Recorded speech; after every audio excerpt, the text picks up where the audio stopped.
Hello everyone, you joined me in what may be a resurrection of my YouTube channel. A lot of things have changed since the last time I posted any kind of video. I've actually moved to San Francisco and recently bought this 2003 BMW M5 that you see behind me. So yeah, in this video I just wanted to go over some of the motivation for buying the car, things I like, things I dislike, and then hopefully I'll be posting some more videos detailing the process of renewing and restoring some of the things on this car, because it's not a perfect car, far from it. And yeah, I think there's definitely quite a few interesting videos to be made with regards to fixing this thing. So here's a quick overview of the car. As you can see in the light, it's a carbon black exterior on top of a, if I open it up, it's a heritage black interior on the inside. And that actually brings me to the first point of things that I like about this car. So I like the fact that it's a last model year production. It's a 2003 car. It's a carbon black exterior, which I know they're quite common as far as M5s go, but I really like that. And then also really dig the heritage interior with this vertical stitching and, you know, the extended leather on the dash, door panels, and all that other good stuff. So yeah, I find that spec as a whole is kind of important, more important if you're buying a car for the long term, because you can fix a lot of the things on the car, but spec is one of those where you just have to be quite happy with what you got to begin with, especially as far as exterior color goes.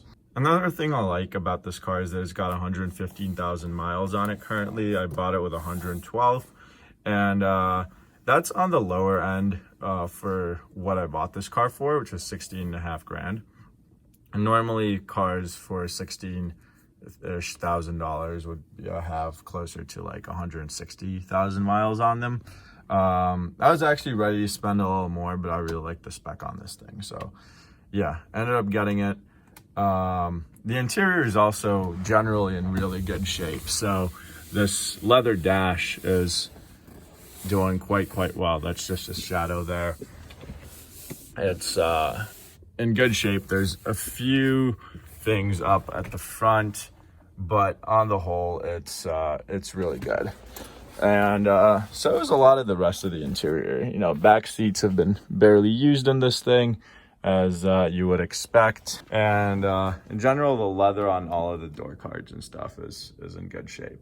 I also really like the way this car works for me as a daily driver. So I had an E38 740iL before this, and I was quite excited to get this because I want to get something that's a little more connected to the road, has a manual transmission because I missed that from my E30 days.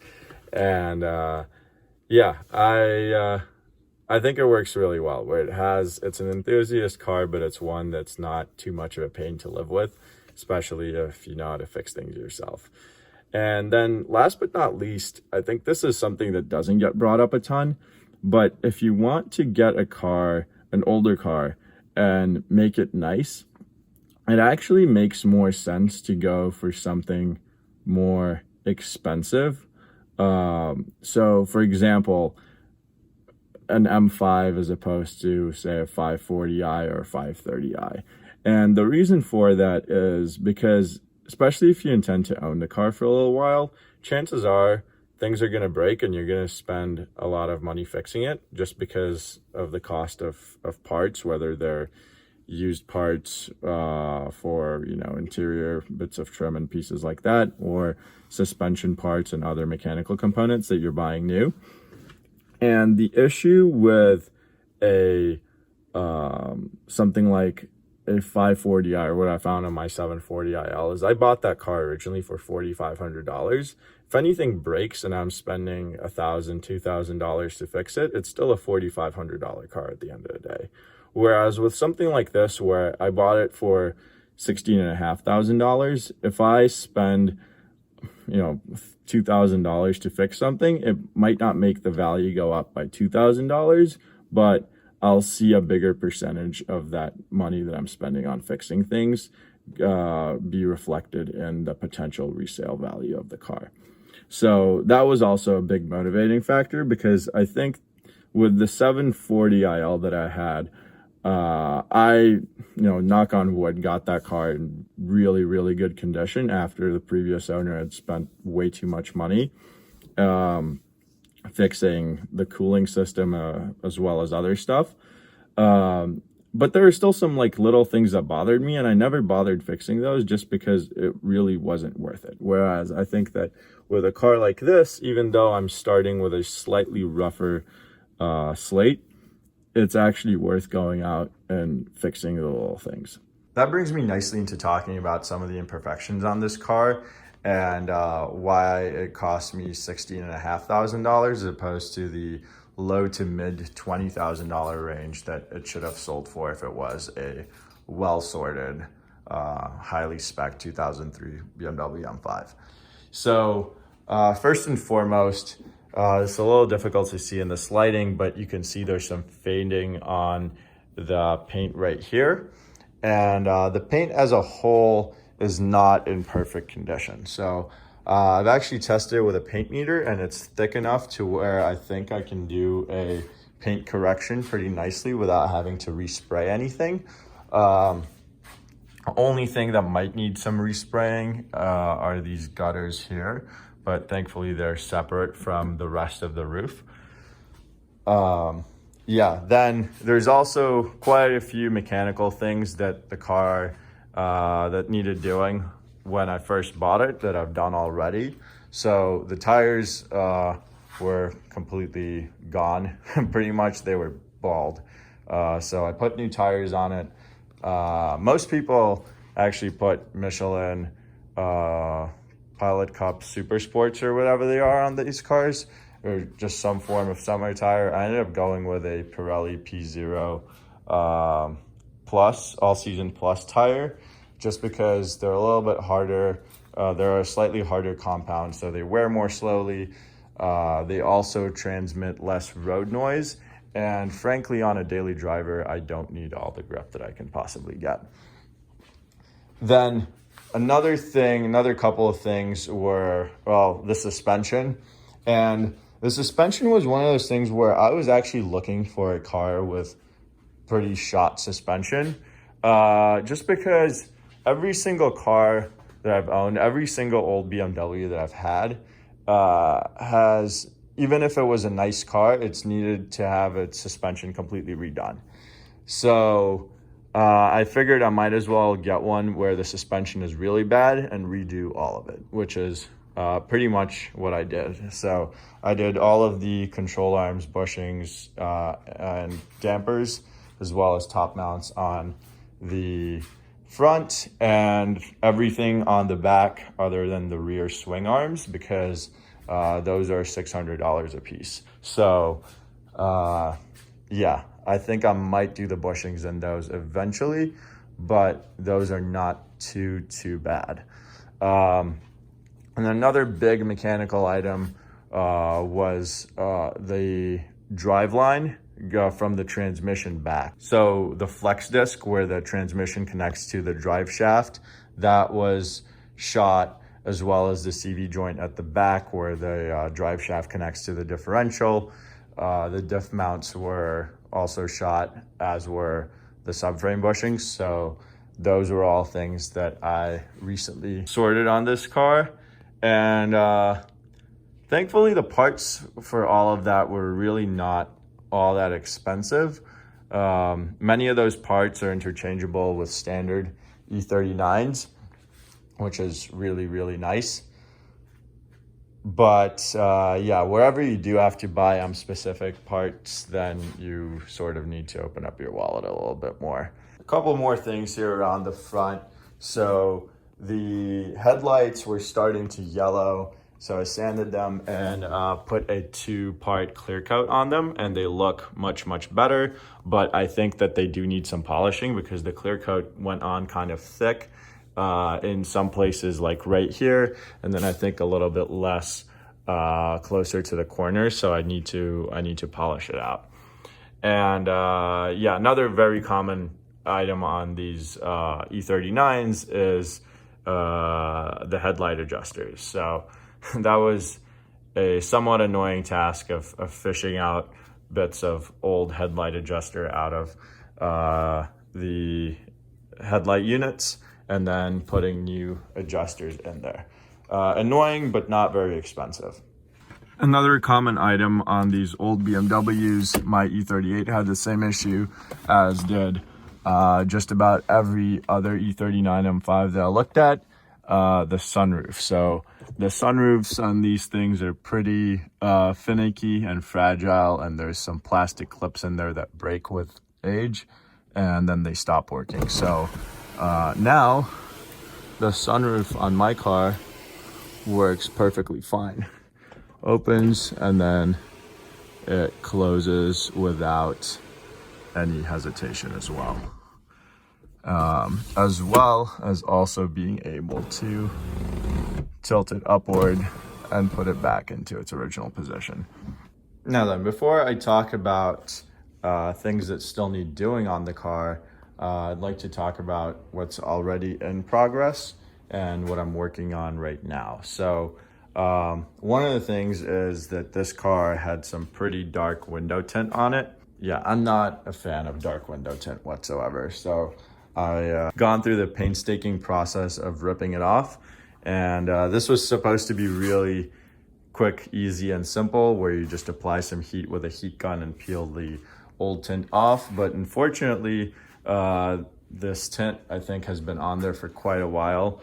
And so it started to delaminate, and which you can see right here. So there's bits of old window tint that are still stuck on the window. And this isn't actually the main sheet. This is like the first sheet, and then the thicker sheet of window tint has already been peeled off. So this is thin and really annoying to get off, especially because it's here in the edges. So I'm probably gonna have to take each window out in order to remove it fully. That being said, I'm not completely anti-window tint. I think window tint is actually quite important on these cars, because what you'll find on cars that haven't had any window tint whatsoever is they'll normally have faded rear parcel shelves, as well as potentially increased damage to the leather on the inside, because the window tint tends to block UV light, which is a very valuable property. So what my sort of a solution for that is, I'm putting 70% window tint, which means it lets 70% of the light through, and it's pretty light looking window tint. So it will supposedly block all of the UV radiation as well as reject a lot of heat while not looking that much darker than just a naked window. Another thing that's kind of in progress, or rather I gave it a shot and actually failed, is I tried fixing the seat twist on my car. If you're not familiar, this is also a very common BMW E39 issue. Apparently it's quite common on E38s as well, but my E38 didn't have it. But what happens is there's motors under these seat cushions here, and there's drive shafts that run. There's like a metal drive shaft and some rubber sheathing that runs to where the gearbox for the seat actually is. And with time, that sheathing actually contracts and pulls the drive shaft out of the metal piece of the drive shaft out of the motor. Anyway, so what needs to happen is basically you need to trim it, fix it, do all of that, or replace the drive shafts entirely. The problem with my seat in particular is that I think some of the gears are actually broken inside. So when I tried doing that, it didn't really fix my issue. So that's something that I'm gonna need to have take another stab at. So moving on to some of the issues that I haven't even started addressing yet. First and foremost, this wing mirror is loose, but that's pretty low on the priorities list. Then my airbag light is on. I think there are a few other fault codes that are not so serious. Then also, whenever I lock the car, if you notice, it doesn't beep like BMWs from this generation normally do. So I think that's got something to do with the alarm siren, because if you trigger the alarm on this car, the lights also start to flash, but there's no audible alarm. So that's another item. Then I think there's some doing on like just interior fit and finish. So for example, this piece of wood likes to come off sometimes, and the clips in here, these anchors, whatever you want to call them, don't actually stick very well. And then there are a few mechanical items that still need doing, which are not super pressing, but they kind of annoy me. So I'm definitely going to get to those.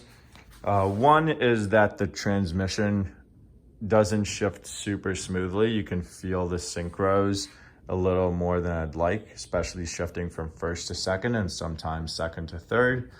And the transmission likes to whine. On top of that, this car has actually had its clutch changed quite recently, but I think the previous owner did it on the cheap because he changed the clutch and nothing else. And normally when you change the clutch on these cars, you also need to change you need to replace the flywheel as well as the throwout bearing and a few other things related to the clutch fork. So those are all on my list of things to do, as well as there's a few kind of interesting engine noises coming through. You can't really hear them from outside the car. But when you're sitting inside, there's a bit of like a resonance, like this whirring sound that you can hear at idle. So I need to figure it out. It doesn't seem to be causing any issues because there's no fault codes related to it. And the car still drives great. But yeah, it's just a little bit annoying to hear that sort of drone. So I think that just about rounds off my list. I think there's a few other small things that need doing, like the drive belt pulleys. I've actually replaced the belts themselves already. Then there's a slight crack in this trim here underneath. And yeah, I'm trying to think if there's anything else. Maybe some other UV damage related items like these rubber pieces here along the windshield, as long as along the back of this back window here. And then as a final treat, once I finish all of those things off, I've promised myself that I'll let myself buy an exhaust for this car. I really like the sound of the Fluid Motor Union exhaust, but it's around $2,000. So, and it definitely doesn't add any additional value to the car. So that's going to be a treat once everything else is done. So yeah, but I hope you enjoyed this overview of my 2003 BMW M5. I'm pretty excited about this car. I've wanted one of these things forever. So excited that I was able to finally get one, and am able to, you know, fix a lot of the things that are wrong with it and get it to a place where it needs to be. And yeah, I intend to make a lot of videos about all those things that I end up fixing. I think, you know, some of the more common things you can find videos on already, like the seat twist issues, headlight adjusters, all of that. But then there's some of the slightly less common issues that I found in my car in particular, like the airbag light, as well as like that transmission whine and those engine whirring noises. And I hope to add to the general online repository of information available about these cars, because I think that's part of what makes this car really great, is that it's so easy to find info and support on how to fix these things. So yeah, as I already said, really excited to make some more videos, and hopefully I can keep that promise.